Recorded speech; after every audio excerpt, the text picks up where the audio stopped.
Are we making the most of these last nights, or are we letting them slip away? Are we seeking Allah subhanahu wa ta'ala's divine favor? Are we truly repenting, asking Allah subhanahu wa ta'ala for our burdens to be lifted and seeking a fresh start? Today's supplication is a powerful plea to have our difficulties transformed into ease, to have our apologies accepted and our sins erased, to be embraced by Allah subhanahu wa ta'ala's infinite mercy. The truth is, the doors of divine mercy are still wide open. On day 27 of the holy month of Ramadan, we recite the following supplication. Allahumma arzuqni fihi fadla laylatil qadr, wa sayyir umuri fihi min al-usri ila al-yusr, waqbal ma'adhiri, wa hutta anni al-dhanba wal-wizr, ya ra'ufan bi'ibadihi as-salihin. O God, grant me in it the favors of the night of decree. Transform my affairs in it from difficulty to ease, and accept my apologies and absolve me from all my sins and burdens, O most compassionate towards His righteous servants. This supplication reminds us of 4 critical spiritual requests. We ask Allah subhanahu wa ta'ala to grant us the rewards of Laylatul Qadr.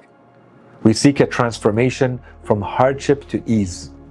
We beg for our apologies to be accepted, and we plead for our sins and burdens to be erased. Over the past week, many of us will have hopefully seized the opportunity to perform our acts of worship and seek God's forgiveness in the nights that we call Layali al-Qadr, the nights of destiny and decree. We are now asking Allah subhanahu wa ta'ala to grant us the unique blessings and benefits of these special nights. The night about which the Holy Quran declares, Laylatul Qadri khayrun min alfi shahr. The night of decree is better than 1,000 months. The Holy Quran describes this night by saying, تَنَزَّلُ الْمَلَائِكَةُ وَالرُّوحُ فِيهَا بِإِذْنِ رَبِّهِمْ مِنْ كُلِّ أَمْرٍ.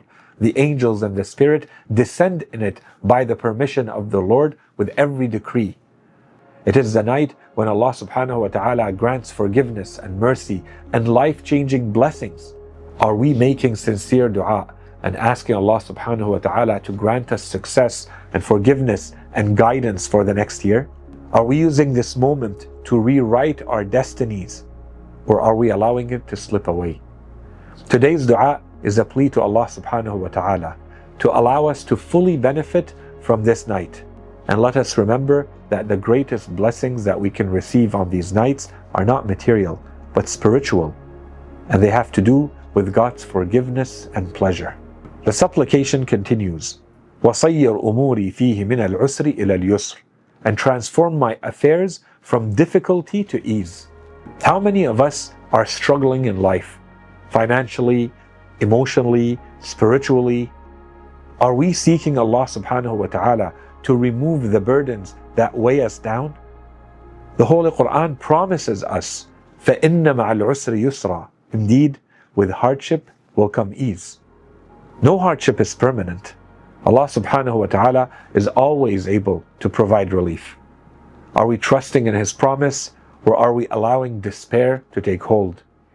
Do we take a moment to reflect on the purpose of this world, being a place for our character and our faith to be tested through ease and comfort, as well as through challenges and difficulties? Imam Ja'far as-Sadiq teaches us saying, Allah subhanahu wa ta'ala's relief comes at the moment of greatest hardship. So never lose hope. Are we placing our trust in Allah subhanahu wa ta'ala's ability to change our difficulties into ease? This dua is a call to place our faith in Allah subhanahu wa ta'ala's wisdom and trust that He will remove our burdens. The supplication then asks, وَقْبَلْ مَعَاذِيرِي وَحُطَّ عَنِّي الذَّنْبَ وَالْوِزْرِ, and accept my apologies and absolve me of all of my sins and burdens. How often do we seek forgiveness but wonder if it has truly been accepted? Are we making sincere efforts to change, or are we simply repeating the same mistakes? The Holy Quran reassures us saying, إِنَّ اللَّهَ يَغْفِرُ الذُّنُوبَ جَمِيعًا. Truly, Allah forgives all sins. No sin is too great. Allah's mercy is always near. Are we delaying repentance, either because we're being neglectful or because we create pretexts and excuses for ourselves for why we're not repenting? Or are we seizing this moment to return to Allah subhanahu wa ta'ala, realizing that we may not have another moment like this one for such a repentance? Imam al-Sajjad, peace be upon him, says in one of his du'as, "My Lord, if my deeds have not drawn me closer to you, then let my repentance be my means of nearness to you." Are we using these final nights to wipe away our sins and seek a new beginning, one that is close to Allah subhanahu wa ta'ala? This dua reminds us that apologies to Allah are always accepted if they are sincere. The supplication ends with the statement, "Ya ra'ufan bi'ibadihi as-salihin," almost compassionate towards His righteous servants. Allah's mercy is near, especially for those who sincerely seek it. This is the night to ask. This is the night to repent. This is the night to transform our future. The Holy Quran reminds us, أَمَّن يُجِيبُ الْمُضْطَرَّ إِذَا دَعَاهُ. Is He not the one who responds to the desperate one when he calls upon Him? May Allah subhanahu wa ta'ala remove our hardships and accept our repentance and rewrite our destinies for the best.